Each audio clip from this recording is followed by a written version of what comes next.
What happened to hope and change? When Barack Obama was elected in 2008, many thought his presidency would hail a new kind of politics. But with the 2012 campaign in full swing, are the president and Mitt Romney both running campaigns based on fear? You're watching Inside Story US 2012 from Washington.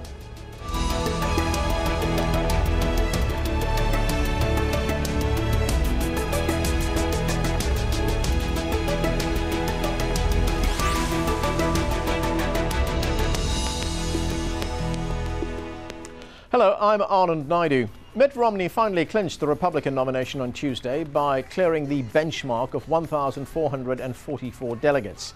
Even though polling day is more than 5 months away, the general election campaign has already been in full swing for weeks, with both campaigns running a litany of attack ads. Barack Obama's campaign has focused on Mitt Romney's career with the private equity firm Bain Capital, arguing it acted like a vampire, sucking the life out of companies and destroying jobs. And Romney's campaign have run equally tough adverts highlighting what they would deem to be the failures of the Obama presidency.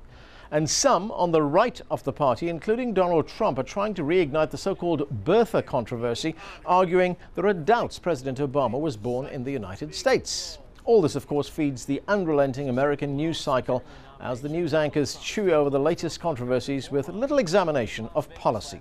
Let's get a flavor of the tone of the debate by looking at these videos released by the Obama and Romney campaigns, respectively. We view Mitt Romney as a job destroyer. To get up on national TV and brag about making jobs when he has destroyed thousands of people's careers, lifetimes, just destroying people.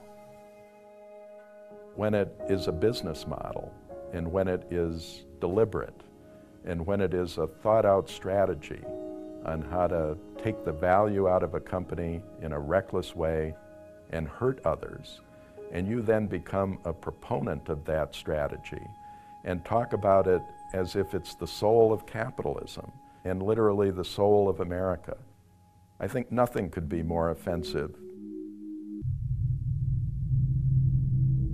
This is not a distraction. This is what this campaign is going to be about. We've seen layoffs, cutbacks. They've lost their houses, they have zero credit, they can't find jobs. I have to work part-time in order to make ends meet.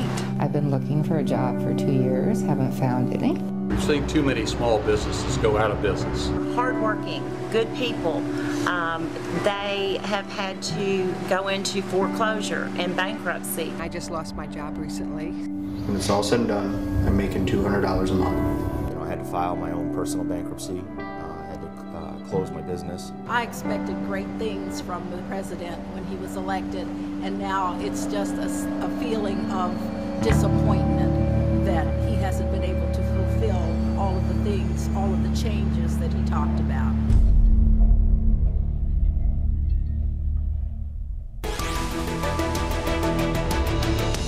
So, are the campaigns being overly negative, and what's the best approach to win in November? I'm joined in the studio by Simon Rosenberg, a former advisor to Bill Clinton and founder of the New Democratic Leadership Network. Also with me is Chris Hennick, a Republican strategist who served in the White House under George W. Bush. And from Madison, Wisconsin, we're joined by John Nichols, who is Washington correspondent for The Nation magazine. Gentlemen, thanks to all of you for joining us. Now, as we've been saying, for Obama in the last election, it was all about hope, change we can believe in, yes we can. He put together this coalition of minorities, women, independents, young voters. Simon Rosenberg, is it going to work this time, or are the Democrats looking at some new strategy? I think it is going to work. I mean, if the election were held today, President Obama would be reelected. I think that's even with a very weak economy right now. But it's going to be a very close race. I mean, we're at the very beginning of the general election. Mitt Romney just secured the nomination last night. And I think the Democrats are aware this isn't 2008. There's no illusions here. They know this is going to be a tough election. They're going to fight it out state by state. Mitt Romney's going to have a lot of money. But I think at the end of the day, the election will be decided about who's got a better argument for the economy. And I'm putting my money on Barack Obama, obviously, on that one. Chris Hennick, do you buy that? I don't. I think what you do is, what you suggested though, is that this whole audacity of hope that was set up for 2008, I mean, the audacity sure remains. It's the hope that's disappeared. for a lot of voters, particularly independents. But what I'm really perplexed about is this whole demographics versus the economy argument. It's almost like the Obama campaign in the White House is ceding the economy to Mitt Romney, or for reasons, I guess, because his background is in finance.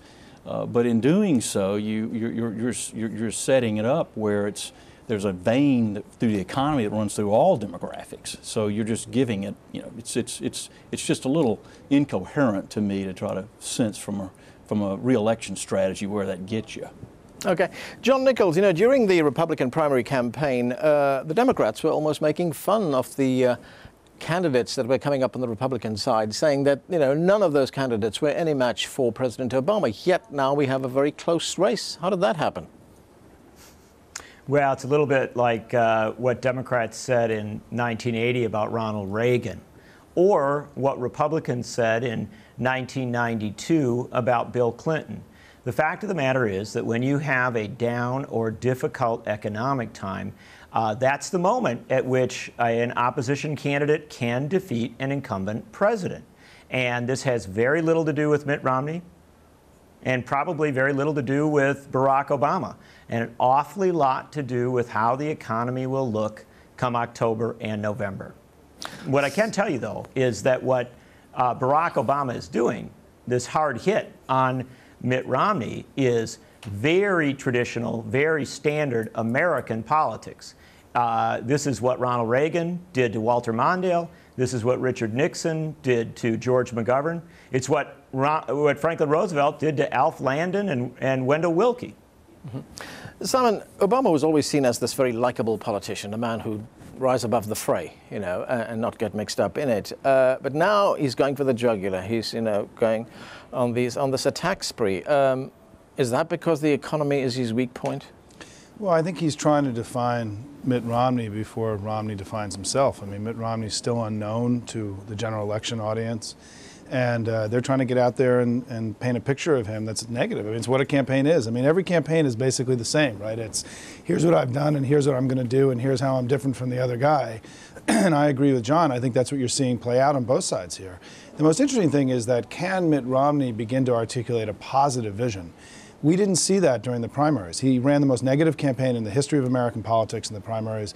There was almost no affirmative statement about where he was going to take the country if he got elected. And I still think we're waiting to see that part of the Romney campaign develop. Barack Obama's been very clear where he wants to go. He laid it out in the State of the Union. He laid it out in the budget in the early part of the year. He's made it very clear where he wants to take the country.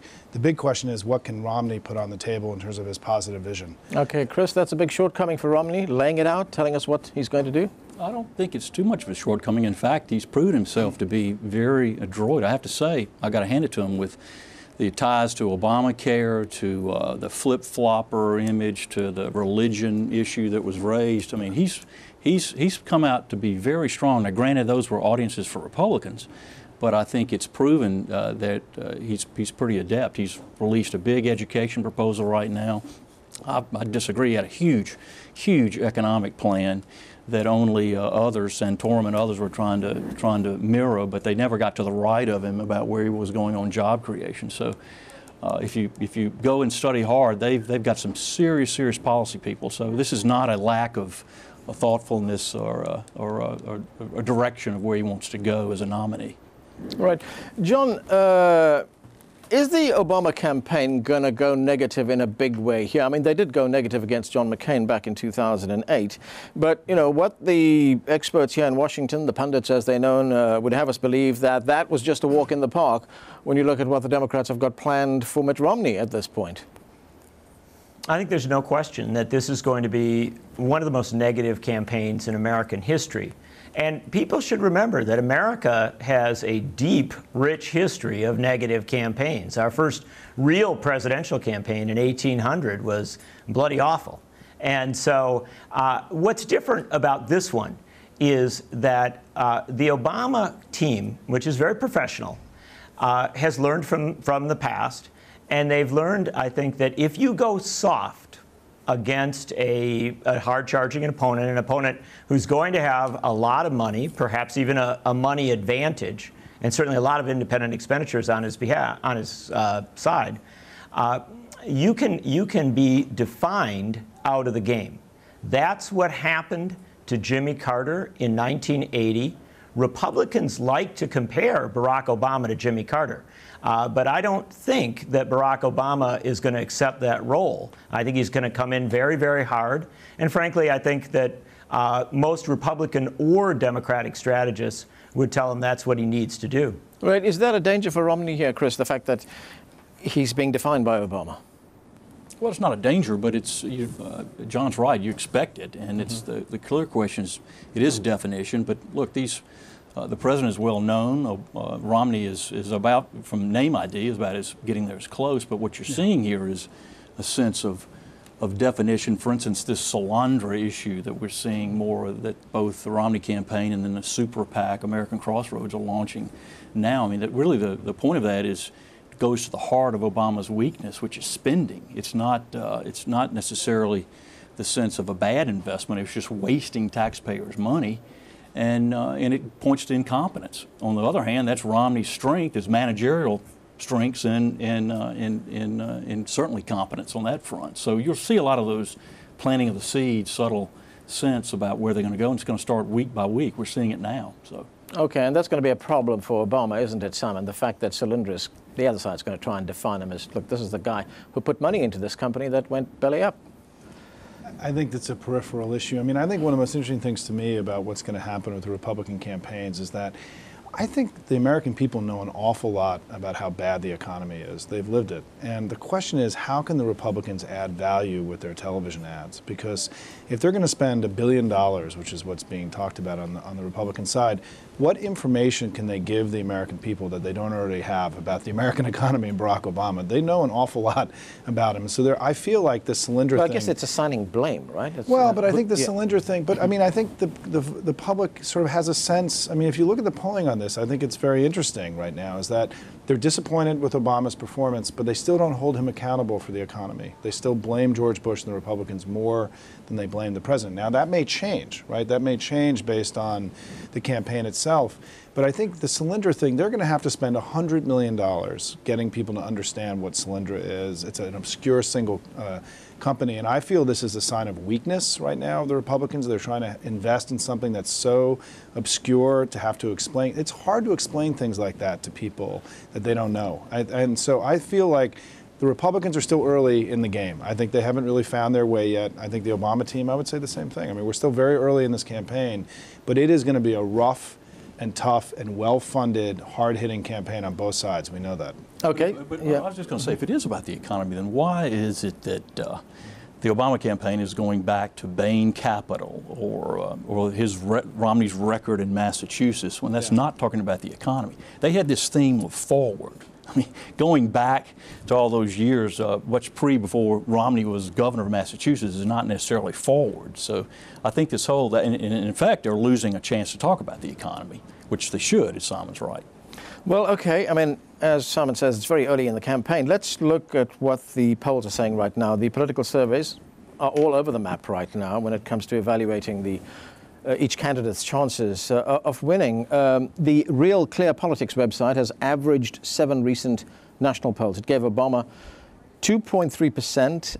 That's a lead over Romney, finding Obama with the support of 45.9% of registered voters and Romney at 43.6%. Now that lead widens to nearly 5% in the battleground state of Ohio. Real Clear Politics poll average for Ohio as Obama at 47.2% and Romney at 42.3%. But in another battleground state, Florida, Romney has a narrow half-point lead. Real Clear Politics average in that state puts Romney's support at 45.3% and Obama's at 44.8%. Let's go to John on this. John, when we look at these individual states, and we sometimes forget that the U.S. election is different elections in different states. It's the electoral college system.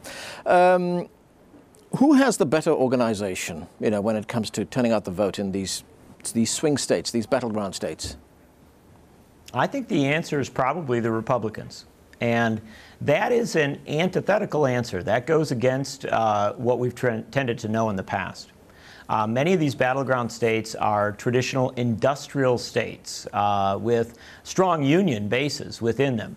But I have been quite struck over the last 5 to 8 years by the development of a remarkable Republican get-out-the-vote infrastructure. Now, it didn't work for John McCain in 2008. It worked very, very well in 2010. And so you have to ask yourself, well, what's the difference there? What's the subtlety? It's turnout. If you have a baseline turnout, if we do not have a high turnout in 2012, and that's very possible if a lot of people just decide to sit home, they're bored with both these candidates, they don't like either of them. If we have a lower turnout, then I think the Republicans will do exceptionally well in the battleground states. On the other hand, if Barack Obama can renew that passion, that interest that really was so beneficial to him in 2008, then I think he overcomes the Republican advantage there. And I think he generates a lot of strength from the unions and other groupings. And so I think there's a danger in simply running against Mitt Romney. If Barack Obama wants to get reelected in 2012, he has got to scope out a positive and energizing image for that group of voters who might otherwise sit home. So, Simon, how big a challenge is that for Obama? He has to whip up that enthusiasm that we saw so clearly in the run-up to the 2008 election. Look, he's going to have to make the case that the country's more prosperous and it's safer than when he took office, which I think it is, by the way. I mean, I think he can make this case. I think his case for re-election is actually much better than the pundits in Washington are ascribing right now, because he's fixed the healthcare system, he's made the Wall Street safer for consumers. I mean, I won't go down the whole list, but he's got a very powerful case to make for re-election. He's going to have to make it, though. They got to make it. They got to get out there and not only go negative and define Romney, but they've got to make the case for his re-election. And they've got to do, frankly, a better job than they've done so far. They've got plenty of time, they've got plenty of money. And where I disagree with John a little bit is that I think at the end of the day, the Democrats are going to have a better field operation. But the Republicans are going to have more money for paid media, and I think it's going to, the Republicans are going to have more money than the Democrats net. And as you pointed out for our viewers, is that you're really running for governor of 12 to 14 states. You're not really running for president in these elections now. And I think that both sides are going to have enough money. I mean, it's going to be like a BMW versus a Mercedes. I mean, these are going to be the most expensive campaigns we've ever seen. There's going to be tons of media, but I think the Democrats are going to have a very strong campaign. They've been very focused on these states. Jim Messina and his team have been in there for a year in many of these places. And so it's going to come down to a handful of states. But going through what you just said, if Obama's winning today in Ohio by 5 and winning in Virginia by 4 or 5 points, he wins the election. And so where we are 6 months out, 5 months out, is that he's winning today. And Romney's got some ground to make up. That would be a part of the Midwest and the, I guess, Southern strategy winning for him. Well, there are 3 regions, right? There's sort of North Carolina, Virginia, and then you've got the Midwestern battleground states that John was talking about, and then you've got the Southwest and Florida, the sort of Latin belt, as I call it. They're really sort of these 3 distinct regions that are going to be the major regions of the campaign. Right now, when you push all those states, based on current polling, Obama wins. He wins the Electoral College. Okay. Chris, you want to respond to that? Well, Obama has an advantage of roughly 215 to 230 of the 270 necessary to win, but let's face it, the 19 states that John Kerry won in 2004, he's got those. The question is on the additional 8 that he picked up in 2008. And it may very well be those states of Indiana, Ohio, Florida, North Carolina, and Virginia. Those states could very well be the targets that put Romney over the top if he matches the McCain, which he clearly should. So it is a basket, it's a handful of states, but it's going to be critical all across every one of those on jobs. You mentioned earlier on surveys, the Gallup survey May 15th, which started a lot of this 2 weeks ago, showed that 71% of adults thought the country was in the wrong direction, being poor economically. And they also said 55% would think that Mitt Romney would do a better job on the economy. Does that automatically translate into a vote for Romney? No, but my point of it is 46% thought if Obama was reelected that he would do a job on the economy, or 55%. So this is why I continue to go back to this notion of that, they really need to go back and put focus about where they want to go forward in the economy, rather than turning this over to Harry Reid and congressional Democrats and letting them run the show quite often on a lot of economic stimulus projects. Right. Simon, you mentioned money earlier on, and, you know, we've now in the midst of a $1 billion election. Does he who raised more money win the election? No, but it certainly matters. It's not the most important factor, but it's a factor. But I think both sides are going to have enough. I mean, I think at the end of the day, if the Republicans have 10% more, I don't know that they get 10% more value out of it. I think some of their early TV ads, for example, have been enormous wastes of money, even though they've spent a lot of money. But we've never seen an election like this. There are very few states in play. When I worked for Bill Clinton in 1992, we played in 31 states, right? This election is going to have 12 to 14 states. You know, they'll have more money than God. There'll be these outside organizations that are going to be spending unprecedented amounts of money. So it is a unique cycle in that sense. But I do think that and this is where I think we agree, right, is that the person who wins the economic argument will probably win the election. And I think that debate has only just begun. We got a long way to go. Okay, let's look at an ad that the Romney campaign is putting out. And basically it sets out what would happen on day one if Romney becomes president. Let's watch this. What would a Romney presidency be like? Day one, President Romney immediately approves the Keystone Pipeline, creating thousands of jobs that Obama blocked. President Romney introduces tax cuts and reforms that reward job creators, not punish them. President Romney issues order to begin replacing Obamacare with common sense health care reform. That's what a Romney presidency will be like. I'm Mitt Romney, and I approve this message. John Nickel, that's a very clever ad, isn't it? It looks like a very positive ad, but it attacks Obama on every count there. Well, I think it's a very important ad because Mitt Romney has to give some sense of, you know, what he would be like as a president. Most Americans have absolutely no idea. Romney has done probably the most miserable job I have seen in modern American politics of kind of presenting himself. You know, mainly, as was said before, his primary campaign was essentially an attack campaign against other Republicans. So this ad is a really important pivot. It suggests what he would be about.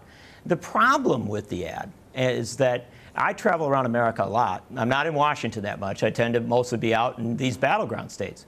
I've never heard anybody but an environmentalist bring up the Keystone Pipeline, and they're against it. I've never heard the pipeline brought up as a job creator, and it certainly isn't a job creator in the battleground states.